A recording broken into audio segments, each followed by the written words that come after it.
ஒருமை பன்மை. பசிப்பினி நாட்டை கெடுக்கின்றது, பசிப்பினி நாட்டை கெடுக்கின்றன.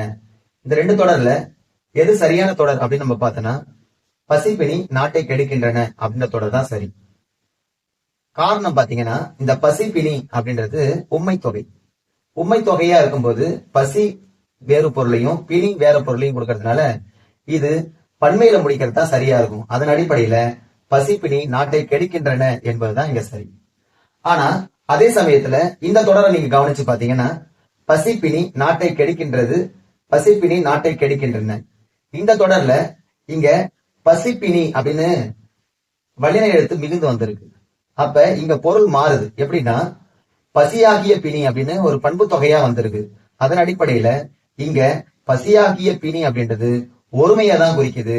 அதன் அடிப்படையில ஒருமையில முடிக்கிறது தான் சரியா இருக்கும். அதன் அடிப்படையில பசிப்பினி நாட்டை கெடுக்கின்றது என்பதுதான் இங்க சரியா இருக்கும்.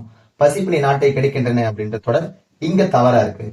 சோ இங்க உண்மை தொகையா இருக்கிறதுனால பன்மையில முடிக்கிறதும், இங்க பண்பு தொகையா இருக்கிறதுனால ஒருமையில முடிக்கிறதும் சரியா இருக்கும். நன்றி, வணக்கம்.